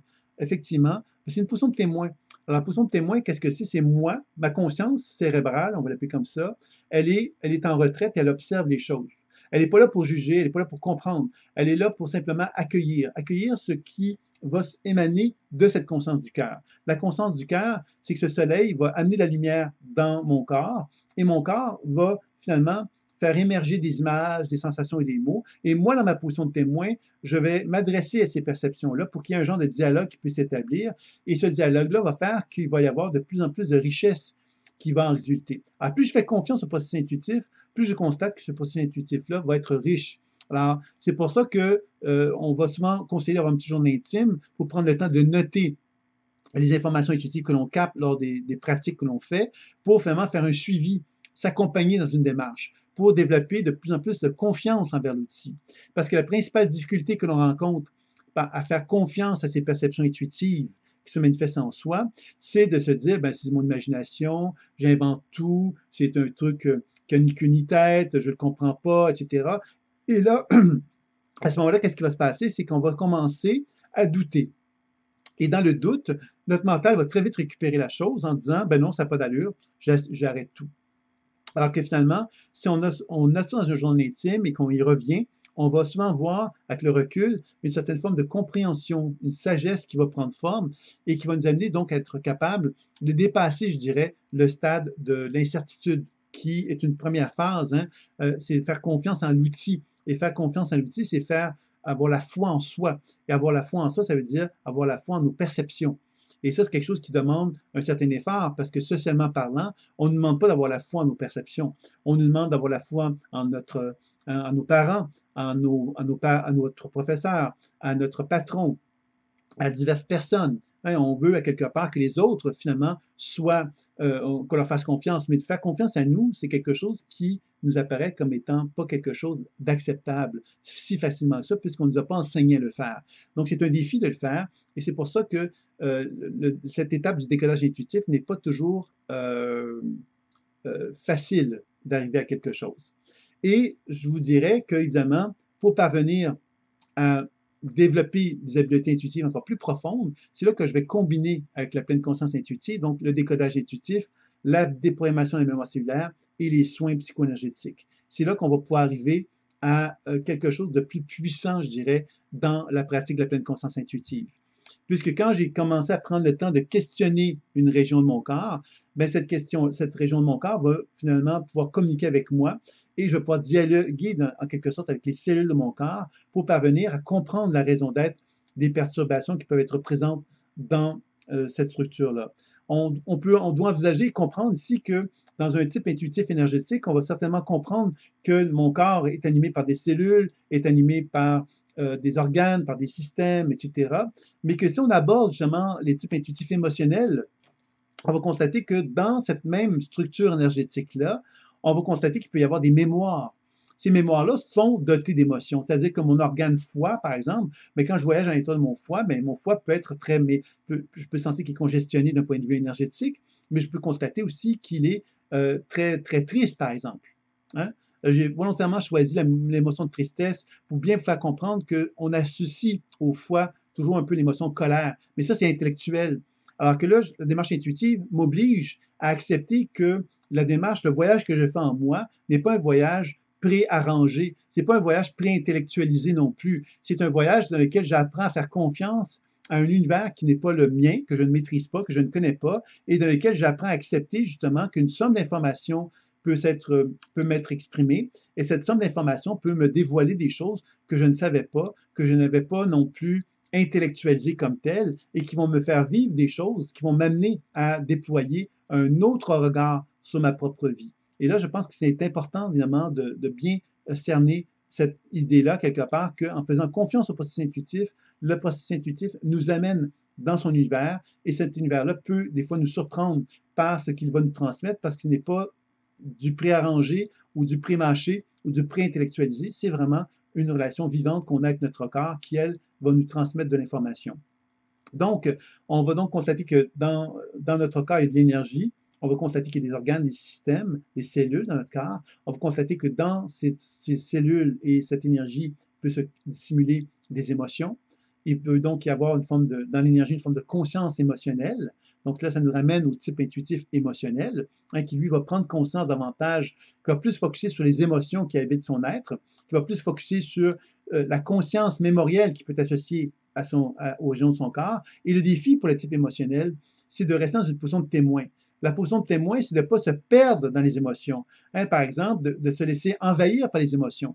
Donc, la position de témoin dans un principe de pleine conscience intuitive, c'est vraiment de bien s'enraciner pour être capable de poser un regard très objectif envers une émotion. Par exemple, une émotion de colère peut être présente en moi, mais ce n'est pas parce que cette émotion de colère est en moi que je dois devenir colérique. Je peux simplement m'adresser à la colère qui est en moi et lui demander pourquoi elle est présente, qu'est-ce qu'elle fait là. Donc, j'apprends à donner à l'émotion sa place, tout en acceptant justement que moi, j'accepte que l'émotion qui est là, si elle est là, c'est parce qu'elle est là pour me dire quelque chose, et j'accepte donc de lui donner un espace pour qu'elle puisse me communiquer ce qu'elle a à me communiquer. Et c'est là, évidemment, qu'on retrouve la notion d'échange, je dirais, qui existe entre moi et la manifestation intuitive. Et c'est là qu'on va commencer à effectivement comprendre que dans l'aspect émotionnel, on peut aussi découvrir des mémoires. Les mémoires, ce sont reliés à des événements de la vie. Par exemple, je peux constater que dans l'émotion de colère que je capte, ben, je peux constater une scène de mon enfance dans laquelle j'ai pas pu exprimer ma colère et qui me laissait croire que j'avais pas le droit d'être en colère. Donc, il fallait toujours que je sois soumis aux autres, par exemple. Vous voyez? Alors, ça, c'est une autre information qui va nous enrichir ma compréhension de la situation. Ça, on est toujours au niveau du constat, hein, de la compréhension des choses. Si je vais un peu plus loin, je pourrais constater que cette même charge émotionnelle-là, mémoire-là, événement relié à mon enfance, mais puisse avoir des relations avec des mémoires familiales de mes ancêtres. Je pourrais aussi constater que ces mémoires peuvent être en relation ou en résonance avec des mémoires d'autres vies. Donc, on comprend ici que le type intuitif émotionnel peut vraiment élargir son champ de conscience pour être capable de constater que l'émotion qui anime son être peut être en interaction avec un événement de son vécu à lui, peut être en relation avec un événement vécu de son histoire familiale ou de mémoire d'autres vies. Donc, ça devient quelque chose encore plus large, encore plus complexe comme réalité, mais on en arrive toujours à la finalité de dire, ben voilà, je comprends. C'est ça l'objectif du décodage intuitif, c'est d'arriver à comprendre une situation et évidemment, cette compréhension va souvent être enrichie par le type mental intuitif qui, lui, va être capable aussi de mieux comprendre les choses parce que, justement, il va être plus capable de les accueillir. Puisque le type intuitif émotionnel a tendance, finalement, on l'a vu tout à l'heure, à vibrer au niveau émotionnel. Et quand on vibre émotionnellement parlant, bien évidemment, on vibre dans la notion du bien et du mal, on réagit, on est instinctif émotionnellement parlant, on va rejeter les choses, on va aimer et on va détester en fin de compte. Hein. Alors que c'est l'objectif, évidemment, dans cette position d'apprentissage de la pleine conscience intuitive, c'est de retrouver une position de témoin qui accepte toute chose. Quelle que soit l'émotion qui est là, on l'accepte et on accepte justement qu'elle a quelque chose à nous communiquer, même si ce qu'elle a à nous communiquer n'est pas ce qu'on voudrait entendre, on accepte de le faire quand même. Alors, c'est ça un peu l'idée de cette démarche-là du décodage intuitif. Maintenant, si vous voulez bien, on va aborder la déprogrammation de la mémoire cellulaire, qui est un deuxième aspect que je crois qui peut être fort intéressant aussi à bien cerner par rapport à la compréhension du processus intuitif. Et c'est là que ça va nous amener vers le type mental, le type intuitif mental de façon plus définie, puisque quand on aborde la déprogrammation de la mémoire cellulaire, on comprend ici que comprendre quelque chose est une nécessité quelquefois. Mais quand on arrive à comprendre quelque chose puis qu'on ne change pas en le comprenant, ben c'est intéressant, mais ce n'est pas très aidant. Donc, on se dit, il faudrait que j'arrive par la création, par ma pensée créatrice, par mon inventivité, par mon originalité, de donner à ce qui est là ce dont elle a besoin pour se transformer, pour se changer, pour élargir son champ de conscience. Et c'est là que le type intuitif mental a vraiment une compétence assez intéressante. C'est que lui est capable, justement, d'inventer, de créer ce qui est nécessaire pour justement donner à une information intuitive tout ce dont elle a besoin pour qu'elle puisse se déprogrammer, se modifier. Il faut savoir que dans l'observation des champs énergétiques, la conscience mémorielle qui anime un champ énergétique est associée par deux grands mouvements. Le premier mouvement, c'est le mouvement intuitif limitatif qui fait que la conscience que je vais capter, par exemple, si je capte un enfant qui s'est senti abandonné, qui avait 8 ans, qui est dans mon propre champ énergétique, par exemple, ben, cet enfant de 8 ans qui se sent abandonné, moi, j'ai plus 8 ans, là. Donc, s'il est là en moi, c'est qu'à dire qu'il est figé. Si c'est figé, c'est ça que j'appelle une mémoire limitative. C'est une mémoire qui répète, répète, répète, répète toujours la même chose, sans sans possibilité d'entrevoir autre chose que ce qu'elle répète. Donc, c'est figé et ça n'arrêtera jamais, finalement, en quelque sorte, d'être limité à moins qu'il se passe quelque chose qui va faire qu'une modification de la mémoire dans son expérience mémorielle qui va se changer. Donc, quand on arrive avec le type intuitif mental et on arrive avec cette notion de pensée créatrice et inventive, on comprend alors qu'il est possible de donner à cet enfant qui se sent, par exemple, abandonné, de lui donner tout ce dont il a besoin pour qu'il ne se sente plus abandonné. C'est-à-dire que par ma pensée créatrice, je peux demander à cette manifestation intuitive ce dont elle a besoin pour ne plus se sentir abandonné et elle peut me dire, mais j'aurais besoin de courage. Alors moi, ma pensée créatrice me permet de lui donner du courage. Lui donner du courage de quelle façon? Mais parce que je suis un être capable d'inventer, de créer et d'imaginer, je peux donc par ma capacité à imaginer, de comprendre que l'imagination que je déploie est une forme d'énergie et que cette énergie que je déploie, je peux la donner, lui donner le courage qui lui est nécessaire et de la transmettre à l'énergie en question pour qu'il y ait une transformation. Alors ça, c'est théorique ce que je viens de vous dire. Mais moi, ce que je peux vous dire, c'est que si vous l'essayez, vous allez comprendre, ce que je veux vous faire comprendre, c'est que vous allez constater qu'il y a une transformation qui va en résulter. Donc, ce n'est pas juste une science théorique dont je vous parle, c'est une science expérimentale. Moi, ce qui m'a intéressé, c'est toujours été d'expérimenter pour arriver à comprendre qu'est-ce qui se passait. Et je peux vous dire que quand on fait ce genre d'action-là, de déprogrammation de la mémoire cellulaire, on donne à l'énergie ce dont elle a besoin, on va constater à ce moment-là qu'il y a une transformation qui va en résulter. Et la transformation n'est pas n'importe quelle transformation. C'est une transformation consciente. C'est-à-dire que c'est comme si j'enlevais des couches de limitation et que je permettais à l'énergie qui est en moi de s'exprimer, de se manifester d'une façon de plus en plus évoluée et de plus en plus équilibrée. Et quand je fais ça, ben je constate à ce moment-là qu'il y a une forme d'épanouissement de mon être qui peut en résulter. Parce que je comprends alors que je suis vraiment en train de trouver une position de plus grande harmonie. J'actualise mes ressources créatrices, j'actualise mes ressources évolutives. Je reconnais quelque part que toutes ces expériences émotionnelles de limitation ne sont plus moi, parce que je suis en train de mettre en lumière les potentiels évolutifs sur lesquels j'ai envie d'investir, et non plus sur ce que j'étais avant, qui m'empêchait d'être ce que j'étais vraiment. Alors, vous comprenez que la déprogrammation de la mémoire cellulaire devient un élément très, très important.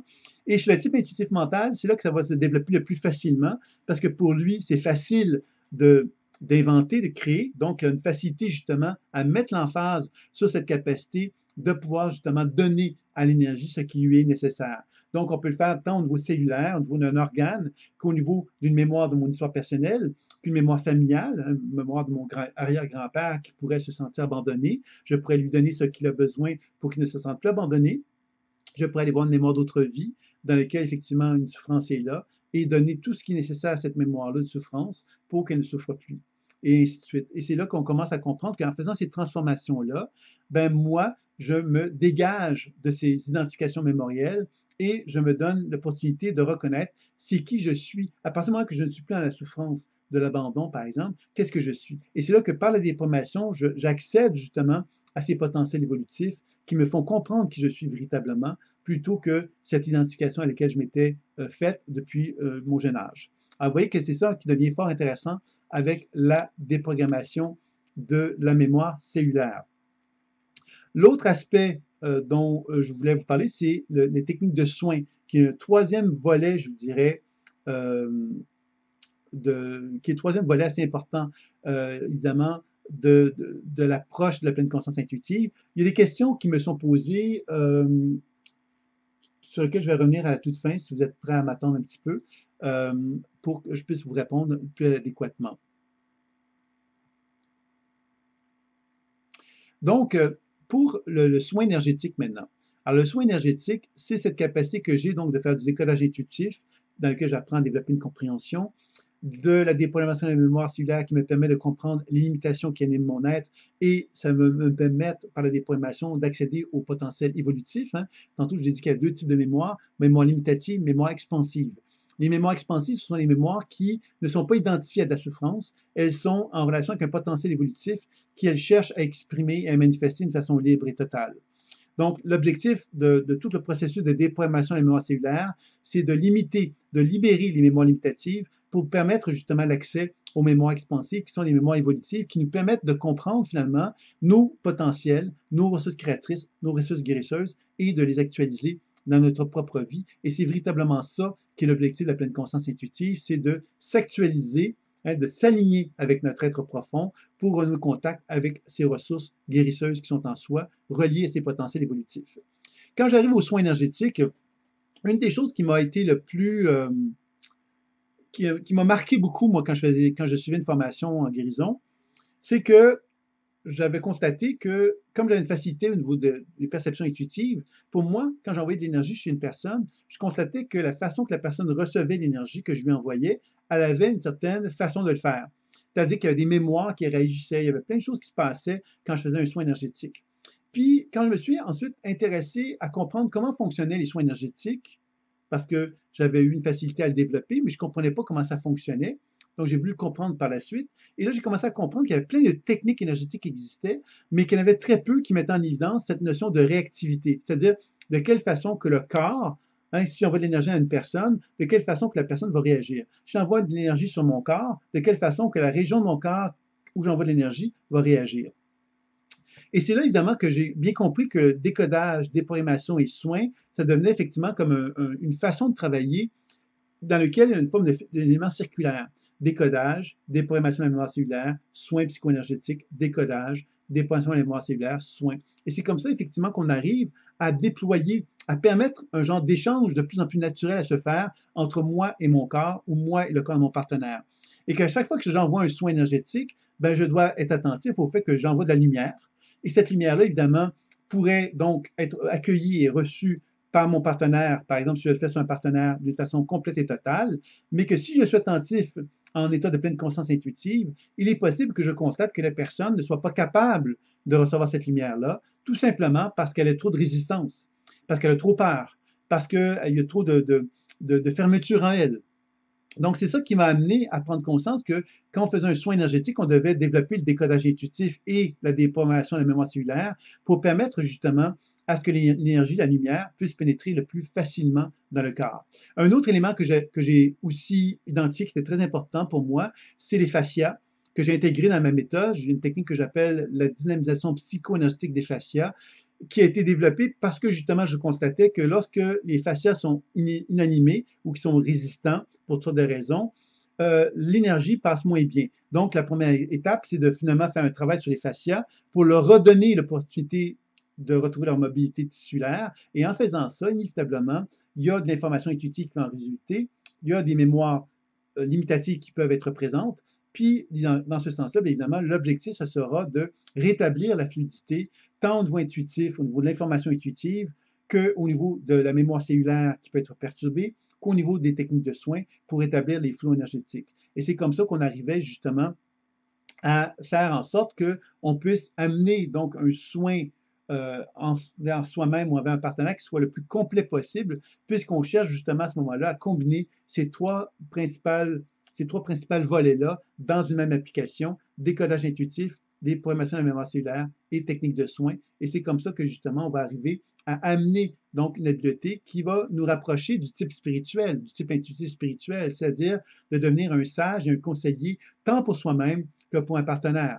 Alors, c'est ça un peu l'objectif ultime de la pleine conscience intuitive, c'est d'être capable de voyager dans toutes les sphères de l'être que nous sommes ou de l'être que notre partenaire est, de pouvoir voyager dans la planète Terre pour reconnaître les règnes minéral, végétal, animal, humain, d'être capable de communiquer avec chacun de ces règnes-là, d'être capable de se connecter avec l'univers pour être capable de chercher à trouver une harmonie plus grande, un sens plus grand envers notre position en tant qu'être humain par rapport à la collectivité humaine et par rapport à la collectivité universelle, pourrait-on dire ça comme ça. Alors, vous voyez que la pleine conscience intuitive a des implications assez larges, puisqu'elle nous donne l'opportunité de comprendre qu'il est possible de travailler donc euh, de, dans l'état de pleine conscience intuitive sur plusieurs sphères qui vont rejoindre donc les types intuitifs qu'on a vus aujourd'hui et qui nous permettent donc à la fin de pouvoir dire, ben voilà, moi j'ai développé une expertise qui me permet de voyager dans toutes les dimensions de la pleine conscience intuitive. Et c'est ça un petit peu que j'avais envie de vous témoigner aujourd'hui. Alors, c'est un peu le sens de la conférence que j'avais envie de partager avec vous. Alors, si vous avez des questions, n'hésitez pas à me le faire savoir. Moi, de mon côté, je vais voir un petit peu les questions qui m'avaient été posées. Donc, on me dit, bon, si on n'est pas bien enraciné, on s'en va où on s'en va avec le mouvement.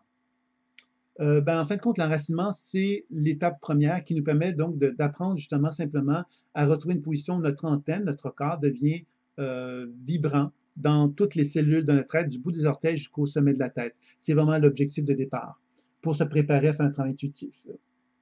L'intuitif mental, quel chakra? Bon, bien évidemment, comme je dis, ce n'est pas des choses que je veux faire trop rigides, hein, mais l'intuitif mental, c'est le chakra de la gorge et le chakra du cœur qui vont être plus orientés sur cet aspect-là. Le phénomène de bourreau, comment le désamorcer? Donc, évidemment, la position de bourreau, comment le désamorcer? La première chose, c'est de retrouver la position d'enracinement pour être capable d'observer le bourreau en soi. Parce que le bourreau en soi, si on apprend à s'enraciner adéquatement, on va constater que le bourreau va se modifier, va se transformer et qu'on va commencer justement à pouvoir aborder le sujet de décodage intuitif, de déprogrammation et de soins à travers cela. Donc, c'est ça un petit peu que je dirais par rapport à ça.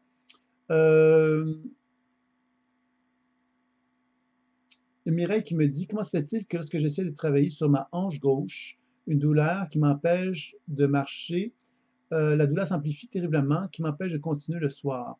Alors évidemment, c'est quelque chose évidemment de très personnel comme problématique, là, parce que ce n'est pas toujours le cas, mais c'est certain que quand on dit que j'essaie de travailler sur ma hanche gauche, une douleur m'empêche de marcher, se manifeste et amplifie le travail, et je comprends que tu ne sembles pas pouvoir travailler dessus.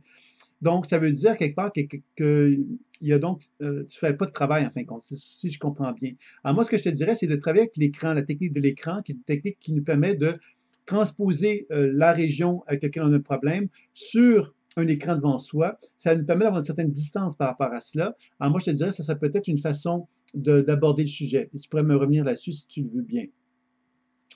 Merci à toi, René. Merci à Laurence. Comment tu fais cet exercice d'enracinement? Donc, René me demande comment tu fais cet exercice d'enracinement.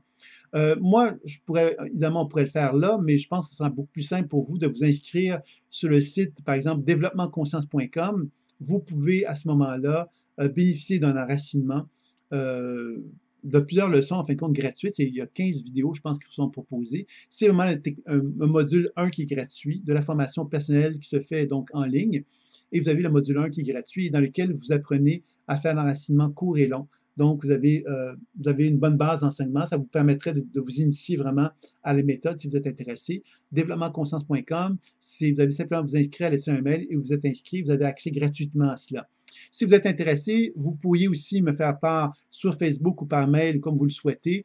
Vous avez il y a 4 vidéos qui existent sur le site thérapie-intuitive.com qui vous présentent un enseignement plus approfondi de la pleine conscience intuitive. Ça, c'est sur le site thérapie-intuitive.com. Vous vous inscrivez sur cette page-là. Sinon, vous avez également 4 nouvelles conférences sur le thème Participons à un monde meilleur qui vous touchent donc des thèmes, l'économie, l'écologie. Alors, c'est des thèmes un petit peu différents que les 4 premières conférences dont je viens de vous parler. Et vous pouvez vous inscrire également. Et ça, il suffit de m'envoyer un lien si vous n'avez pas accès à ça. Et moi, de faire une demande plutôt, et je vous enverrai le lien pour cela.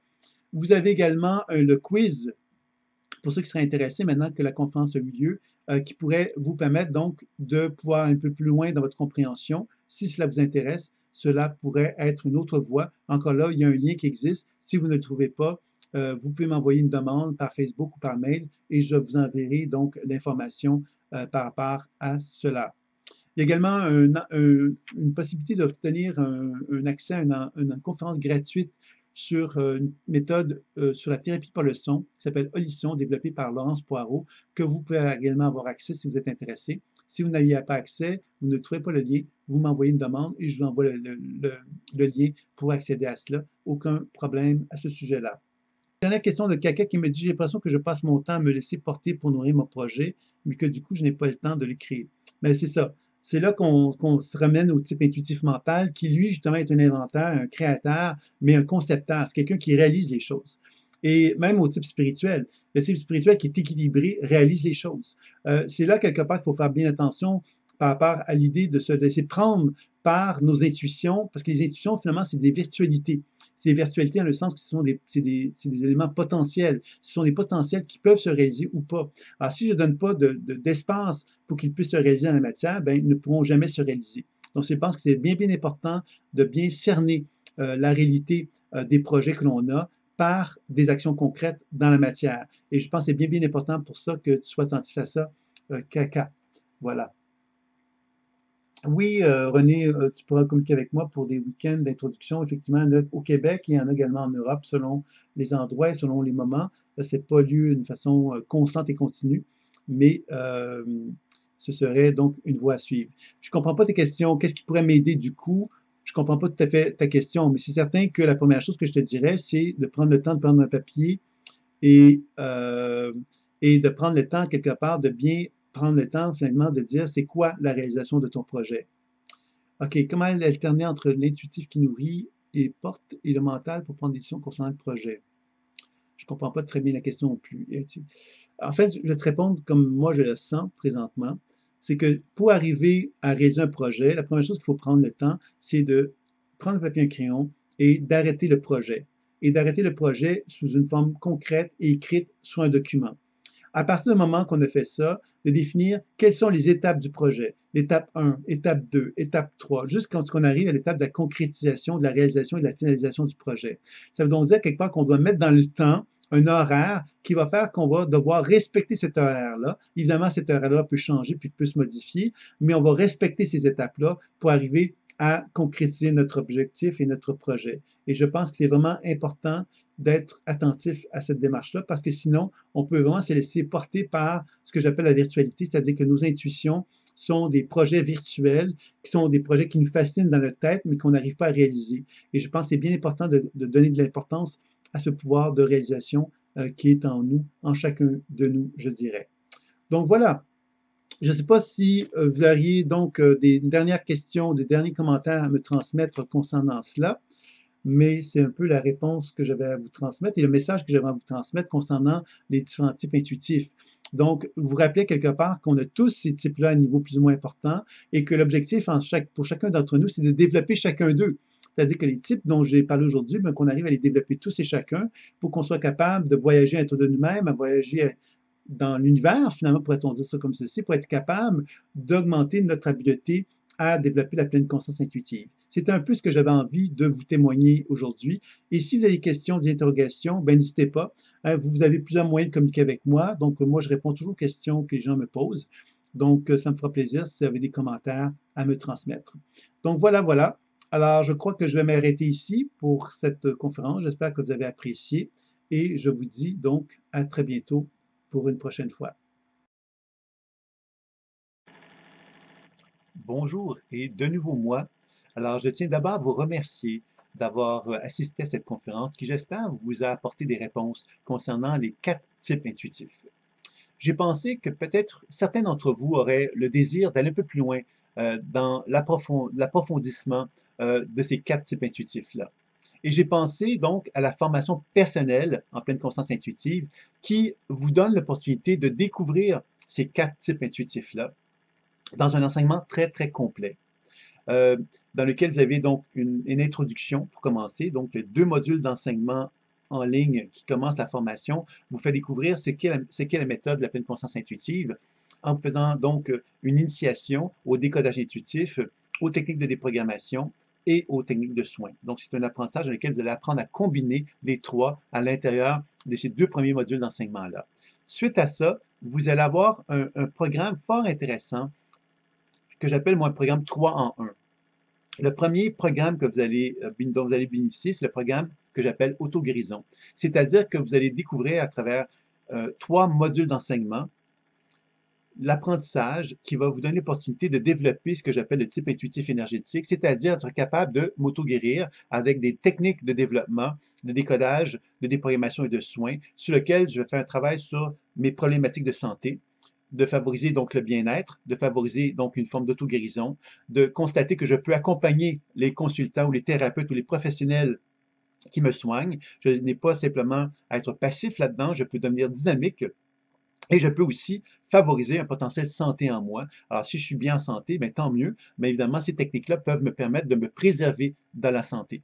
Donc, vous voyez qu'il y a quelque chose de très intéressant dans cette idée de ce programme, à quelque part, que je propose, dans lequel vous allez avoir donc des modules d'enseignement qui vont vous permettre de découvrir la méthode de la pleine conscience intuitive appliquée vers soi, au niveau de notre santé énergétique, et au niveau physique. Et vous allez avoir des webinaires, évidemment, qui vont vous être proposés, dans lesquels vous allez pouvoir poser vos questions. Et vous avez un certain nombre de consultations qui vont vous permettre justement d'être accompagné thérapeutiquement tout au long de ce programme d'auto-guérison, dans lequel vous allez fixer au début les objectifs que vous avez envie d'atteindre. Et puis évidemment, moi ou un collègue, je vais vous accompagner pour parvenir justement à atteindre ces objectifs-là d'auto-guérison. Vous avez un second programme dans la formation personnelle qui s'appelle Harmonie des émotions, dans lequel vous allez retrouver 3 modules d'enseignement très fortement orientés sur l'harmonie des émotions. Vous allez découvrir qu'il est possible justement de pouvoir donc faire des voyages dans votre champ de conscience pour travailler sur les mémoires personnelles qui vous limitent, les mémoires de vos ancêtres, les mémoires d'autres vies.